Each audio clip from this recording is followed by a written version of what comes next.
स्वागत है आप सभी का बीबीसी हिंदी की इस विशेष पेशकश में।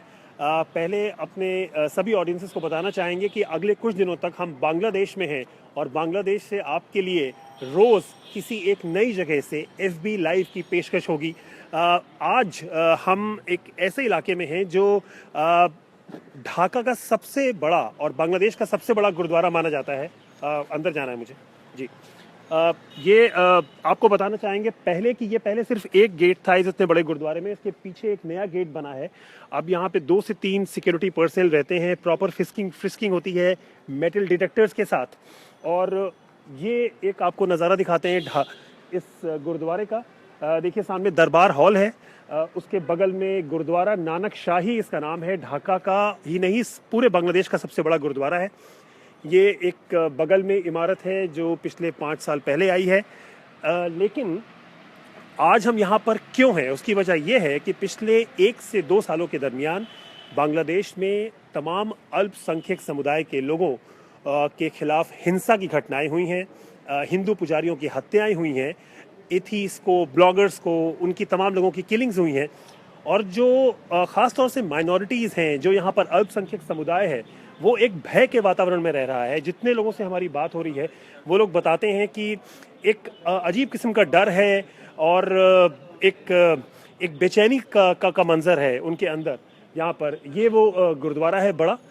देखिए बहुत पुराना गुरुद्वारा है। लोग कहते हैं कि कई सौ साल पुराना गुरुद्वारा है। पहले 65 एकड़ में फैला हुआ था ये बांग्लादेश में। ऐसा एक अनुमान बताया जाता है कि यहाँ पर करीब 1000 से ज़्यादा सिख समुदाय के लोग हैं इस देश में।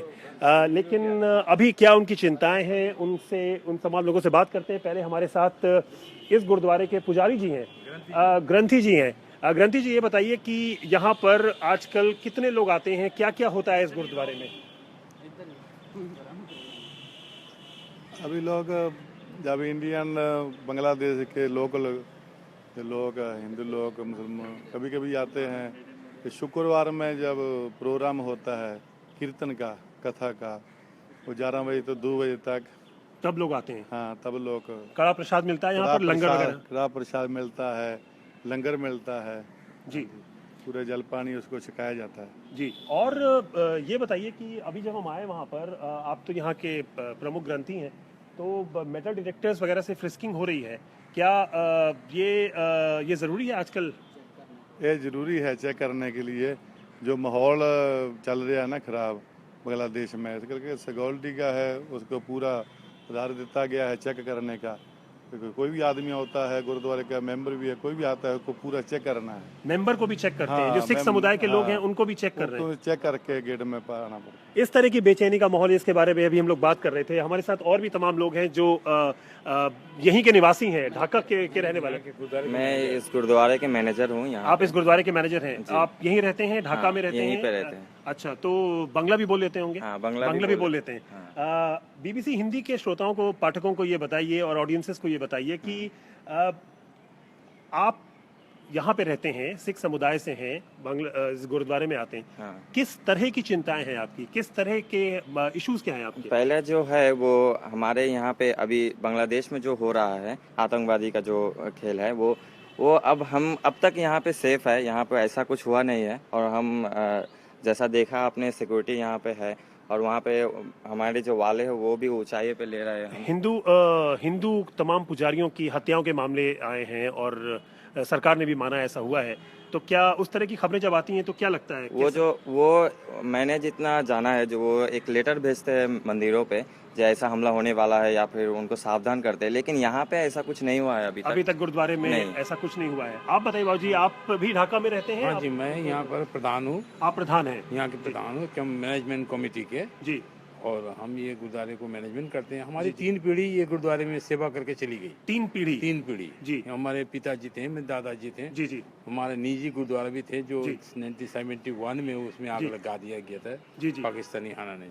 जी। तो अभी हम यहाँ पर सेवा देते हैं। यहाँ पर काफ़ी, जैसे गुरु जी का जो पैगाम है, वो जैसे गुरु नानक देव जी ने जैसे जो चीज़ सोचा था, ये मानव के जन्म, मानव जो इंसान है ना, उनको ये करना, मानव जन्म से मानस की जात एक पहचान हो। जैसे गुरु जाप देव ने बोला है कि हर कोई मानस को उन्होंने एक जात पहचाना जी। तो यही चीज को प्रकाश उन्होंने किया लेकिन है। बांग्लादेश में जो हो रहा है, आपने हाँ। बताया कि आपकी 3 पीढ़ियां यहाँ पर हाँ, आकर हाँ, सेवा हाँ। कर चुकी हैं। हाँ, हाँ। जो बांग्लादेश में अभी हो रहा है, जो 1 तारीख को गुलशन में हमला हाँ, हुआ, हाँ, या उसके बाद एक मस्जिद में हमला हुआ, हाँ, हाँ, तो उसके बाद से न सिर्फ लोग कहते हैं कि जो अल्पसंख्यक समुदाय, जो माइनॉरिटीज हैं, जो यहाँ के बाशिंदे हैं, उनमें भी काफी डर है। उनमें काफी डर, उन्हीं में बेसी ये है ना, ये उनमें ये कर रहे हैं ना, ये बेसी भाग आतंकवाद है। जैसे क्रिश्चियन है उनके ऊपर हमला करते हैं, हिंदू है उसके ऊपर हमला करते हैं। तो गुरु जी की कृपा से हमारे गुरुद्वारे में आज तक कोई हुमकी भी नहीं आई, किसी ने कोई ये भी नहीं किया, पर हम अपनी सिक्योरिटी पूरा रखते हैं।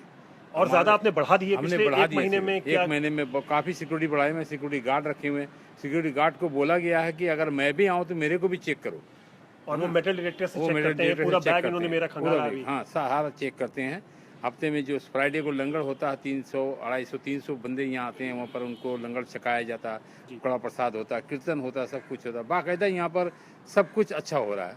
सैटरडे को हम यहाँ पर गरीब बच्चों को कुछ खिलाते थे, जो गरीब बच्चे होते हैं ना, वो बहुत सारे उनको खिलाते थे। तो ये हफ्ते से वो जो हमारा NSI की तरफ से कंप्लेन आया था कि उनको अंदर ना ढुकाया जाए, उनको अंदर ना रुकाया ना जाए। रुकाया जाए। NSI मतलब क्या हुआ? वो ये जो गोविंदा विभाग होते हैं ना, अच्छा अच्छा अच्छा अच्छा। हाँ, जी जी, सिक्योरिटी सिक्योरिटी के- एजेंसी, हाँ। बांग्लादेश की सिक्योरिटी सिक्योरिटी एजेंसी की तरफ से एजेंसी, हाँ। आपके पास डायरेक्टिव आया कि उनको यहाँ पर लोग। वहाँ अंदर हम घुसे, यहाँ पर देख के बैठा के खिलाते थे ना। जी जी जी। उनको बोला अंदर ना ढुकाएं, क्योंकि ये जो सारे छोटे छोटे गरीब बच्चे होते हैं ना, इनको देख के कोई भी ऐसा कह सकता है, 500 टका ले अंदर जाके कुछ रख देना। जी। तो इसके लिए उन्होंने बोला, तो मैं सिक्योरिटी हिसाब से आपकी ये हफ्ते से मैं बाहर में खिला रहा हूँ उनको। अच्छा, आप लोग बाहर सड़क पे खिलाते हाँ, हैं? नहीं पैकेट करके दे देते हैं, पैकेट करके आप लोग दे हाँ देते हैं। उनको पैकेट करके दे देते यहाँ हैं। बैठा के खिलाते थे। जी, क्या बता रहे हैं? पहले यहाँ बैठा के खिलाते थे, जी। अब पैकेट करके बाहर में दे दे रहे हैं। बाहर दे और देते हैं। बाहर ही लाइन लगा के गेट में बांध देते हैं। जी, आप बताइए, आप भी ढाका में रहते हैं? ढाका के यहाँ के कमेटी के मेंबर है। जी ये गुरुद्वारा का हर तरफ ख्याल रखने का दायित्व में है। जी। हर पिछले 1-2 साल में जिस तरह की सुरक्षा के मामले उठे हैं, जिस तरह से माइनॉरिटीज पर हमले हुए हैं, उसके बाद से आप अपने निजी तौर पर आपने क्या कदम उठाए? अपनी सुरक्षा कैसे आपने बेहतर की है या नहीं की है? नहीं, हम लोग यहाँ पे ऐसे हम लोग तो ऐसे सुरक्षित है। जब हम लोग ऐसा कोई इंडक्शन आता है कोई तरफ से, तो हम लोग अपने आप को सतर्क हो जाते हैं। और हम लोग गुरुद्वारा जो है, हम लोग उस टाइम गुरुद्वारे में हर तरफ से हम लोग मेंबर जितने हैं सब आके हम लोग तैयार रहते हैं। जो कोई हम इंडक्शन कोई तरफ से हम लोग गुरुद्वारे में हमला ना हो, कोई चीज़ का कि ना हो, इसलिए ताकि गुरुद्वारा में हमला ना हो, आप लोग तैयार रहते हैं। तैयार मतलब रहते ये हैं, इस तरह की भय, इस तरह की सिक्योरिटी के आशंकाएं लिए, आपके जहन में है? आप हाँ हाँ जहन में है, जहन ये में है। जहन में है, ये जहन में है। तो इसीलिए तो सिक्योरिटी यहाँ पर मैनेजमेंट बढ़ाया जा रहा है। आपने कहा 3 पुश्तें आपकी यहाँ पे हमारी रही। 3 आपकी पिछली पुश्त में तो ये बात ही नहीं रही होगी शायद, या थी? नहीं नहीं, तब ये नहीं थी, तब तो बाकायदा क्या हम माहौल अपना- था? कुछ बहुत बताइए, अच्छा माहौल। आज से नहीं 2-4 साल पहले का आज- माहौल नहीं, बताइए। आज से 2-4 साल पहले भी बहुत अच्छा माहौल था। कोई हमारे सिक्योरिटी की भी जरूरत नहीं होती थी। गुरुद्वारे जो भी आते थे, सेवा करते थे, लंगर छकते थे, चले जाते थे, कीर्तन वगैरह सभी हमारा होता है। लेकिन इधर एक अभी कुछ दिन से जो यहाँ पर बांग्लादेश में आतंकवाद जो कुछ ज़्यादा माथा चाड़ा देकर उड़ गया, इसको लेके अभी गवर्नमेंट भी बहुत परेशान में, सारी देश की जनता भी परेशान में है ना। इसीलिए हम भी अपना सिक्योरिटी जहाँ तक सकते हैं। क्या वजह क्या लगती है? आप बताइए, आप तो यंग हैं, आपका प्रोफेशन से क्या करते हैं आप? मैं पढ़ाई करता हूँ। आप पढ़ाई करते हैं, आप स्टूडेंट हैं। आपको क्या लगता है, क्या वजह है, क्यों ये सब हो रहा है? वो ऐसा होता है कि लोग कहते हैं, मैं भी जितना समझता हूँ कि उनका जो बोलता है ब्रेन वॉश करते हैं उनका, और वो इस्लाम के प्रचार के लिए ऐसा करते हैं, बोलते हैं। एक धर्म के नाम पर हाँ, वो एक धर्म कहते के हैं, नाम पे। कथित तौर पर। लेकिन एक है जो कहते हैं कि नहीं ये इस्लाम के नाम पे नहीं कर रहे, ये झूठ है। हाँ, लेकिन एक कहते हैं कि नहीं ये इस्लाम के लिए ही मैं कर रहा हूँ। तो ऐसा होता है। और कुछ होते हैं कि अपने पैसे के लिए भी कर लेते हैं, जो किसी को वो फॉरेनर है यहाँ पे, इसको उड़ा दो, मार दो, ऐसा पैसे के लिए भी करते हैं कुछ। ऐसा होता क्या है। आप बताइए कि भारत में आपका परिवार है क्या? नहीं, या भारत में मेरा में परिवार आपका परिवार नहीं है? नहीं, भारत भारत में आपके जानने वाले जो लोग हैं, या कोई अगर आपके जानने वाले हैं, क्या उनकी तरफ से कोई चिंता की सवाल उठे हैं कभी पिछले कुछ दिनों में, जब से यहाँ पे ये घटनाएं हुई हैं? बात होती रहती है वहाँ पे, कोई इतना ज़्यादा नहीं पूछते हैं वो कहाँ पे, यहाँ पे माहौल कैसा है, तो उसे क्या रहता है कि वो देखिए ऊपर, सॉरी आपको बीच में इंटरप्ट करूंगा, ये एक फौजी हेलीकॉप्टर है और अपनी ऑडियंस को दिखाना चाहेंगे इस तरह के हेलीकॉप्टर अब बांग्लादेश में और ढाका में खास तौर से बहुत आम हो गए हैं। हर 45 मिनट 50 मिनट पर इस तरह का एक फौजी हेलीकॉप्टर असलहों से लैस गश्त लगाता रहता है। ये मंजर है बांग्लादेश का, ये मंजर है यहाँ की सुरक्षा इंतज़ाम का और इस गुरुद्वारे का। और एक आखिरी सवाल, पुजारी जी से, ग्रंथी जी से करते हैं। ये बताइए कि आप यहाँ के प्रमुख ग्रंथी हैं, आप रात को यहीं सोते हैं, बाहर जो माहौल है जिसके बारे में लोग बात करते हैं कि घरों से मत निकलिए इस समय फला समय, कितनी चैन की नींद आ पाती है उसको देखते हुए? उसके तो जो गुरु महाराज के सिरहाथ है तो किसका डर नहीं है।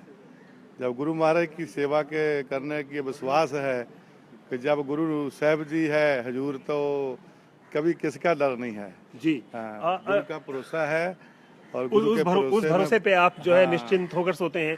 सर आप बताइए, आपकी तो जनरेशन यहाँ पर रही, आपने बताया, क्या आपको लगता है कि ये सब चीज़ें खत्म होंगी? नहीं, वो खत्म तो होने ही है, क्योंकि ये तो जो गुनाहगार होता है उनको तो खुदा भी जब परमात्मा भी जब सजा देगा, ये तो खत्म होंगे, क्योंकि इनको गलत इन्फॉर्मेशन दे रहे हैं कुछ लोग। ये कहते हैं कि अगर कोई अनमुस्लिम यानी कोई हिंदू या क्रिश्चियन, जिन लोग नॉन मुस्लिम हैं, उसको कोई अगर मार दे तो उसको स्वर्गवास हो जाएगा, बहश्त में नसीब होगा, उसको ऐसी इन्फॉर्मेशन दी गई है। वही इन्फॉर्मेशन के ऊपर में ये जंगी बात यहाँ पर इन्होंने शुरू कर दिया, आतंकवादी, कि मैं अगर किसी को मार दूंगा, क्रिश्चियन को मार दूँ, हिंदू को मार दूँ, कि वो कहते हैं ये बेधर्मी है।